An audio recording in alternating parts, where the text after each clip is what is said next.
Okay, so we're looking at the Hyakunin Ikki challenge. So what I'm doing right now is I'm just going to try it out with only the trial characters, since everyone should have access to the trial characters. I haven't messed around with the skills here too much, but I probably should continue to fix a few things. Like, we do want Official to have Electro, so we should probably equip that. Oh, but we can't switch it if something else is equipped, so we have to remove crit damage if we want to add electro damage, which is fine. So yeah, if you're just doing one person per team, then it's not, you would just probably go their element, and then either, for the skills, you are generally going to want their element.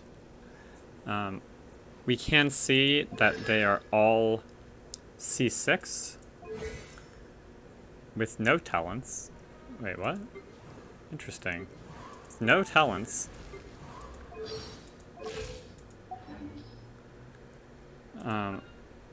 Which is actually interesting. I was not expecting that. But they do have artifacts. Like, they don't show you in the trial character preview. But if we go ahead and start, then we'll see that when we come up here, we see, okay, first of all, are they really? No, they're all 888. 888. So the preview actually is slightly misleading. The trial characters are much stronger than the preview on the previous menu lets you think. I'm not entirely sure why Child's talent is 1 level up, but okay. They're all 888 talents. They're all C0, so it's actually like the opposite of how it seemed. And they all, interestingly, have a 20'd out intuitive artifact set. They don't actually let you see the specific stats of the artifact set, which is kind of annoying, but here they even have some interesting builds like 2-piece Gladiator, 2-piece VV. Here we have a 4-piece Archaic Petra. Here we have 4-piece Heart of Depths. Here we have 4-piece Crimson Witch of Flames. Boy, it'd be nice if I could ever have gotten some of these pieces on my actual account.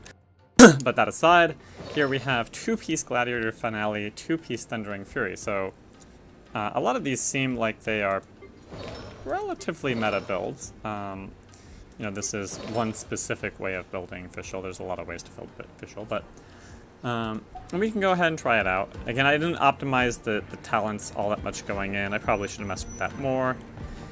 But, you know, as we go in, we start the challenge, we drop the E, everyone starts with their Q up, and then the idea is you just keep switching around between your different parties. There is a cooldown. If you see 5 seconds on the right there, it started out as before you can switch parties again, but then you can switch your parties again, and you do want to switch your parties pretty consistently, because if you stay on one party basically for a total of, I think it's about 10 seconds. We can check. So it just finished. 1, 2, 3, 4, 5, 6. I'm just kind of trying to wait until it tells us when that message pops up, because it should tell us. Yeah, right there. So I'd say about 15 seconds before the damage of your party members will be dramatically decreased. So basically, you want to be switching your party about every 5 seconds, I think, really.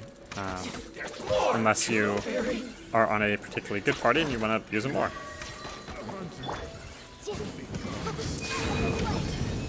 Now you do want to try to build Fervor, and I'm still trying to get a slightly clearer sense of how exactly the Fervor system works, so maybe I'll do another video once I have a slightly clearer sense of that. But basically it comes down to you want to kill the guys and do lots of damage, right? So long as you're killing guys and doing lots of damage, you're probably going to be doing okay.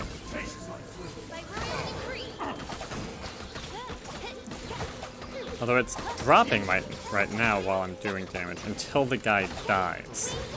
So I think it's actually killing them quickly and efficiently.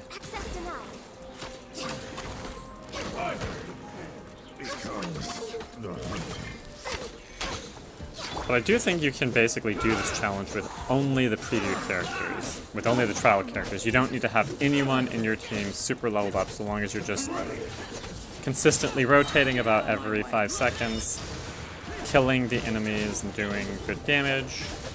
And because all the trial characters are well geared, in fact they're generally speaking probably going to be better geared than most of your alt characters, every time you see that message pop up at the bottom saying the damage of your dudes has gone down, then I would rotate to a different party member. But that's really what this challenge comes down to. Fervor meter did go back down. Oh, we're at fervor meter 3 now. I see. So, yeah, the fervor meter, you're actually trying to level it up a lot and get lots of points. We want the current score over on the left to keep going up. And we get higher current score basically through kills. Every time we get a kill on one of these guys, the score is going to go up. So long as the score is going up. This is on extreme, so it's on, you know, the highest difficulty. Every time we get a kill, the score goes up, and we want at least 1,000 points to get the rewards from the challenge. I already got the rewards on this account for today, but I'm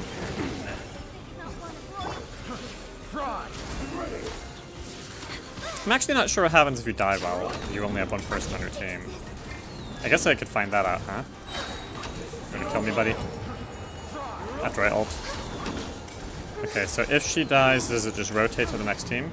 No, you get a challenge failed if you do let it. So that's the one problem. I would say that's probably the main problem if you're going for a 1-1-1-1-1. You probably do want to actually throw some sort of second character, just so that if you accidentally let one of your characters die, that you don't get the immediate challenge failed. But beyond that, this challenge I think should be doable by anyone. This is not a grinding related challenge. You can pretty much get this done. We were at 1,000 points when I let myself die there. And the challenge rewards are, oh, it's actually based on a score of 2,000 for the top reward, but you can get the Primo Gems and you can get the Tier 2 rewards pretty easily, I think, with just the trial characters. So, that's where we're at. I hope this video was useful for you, and good luck.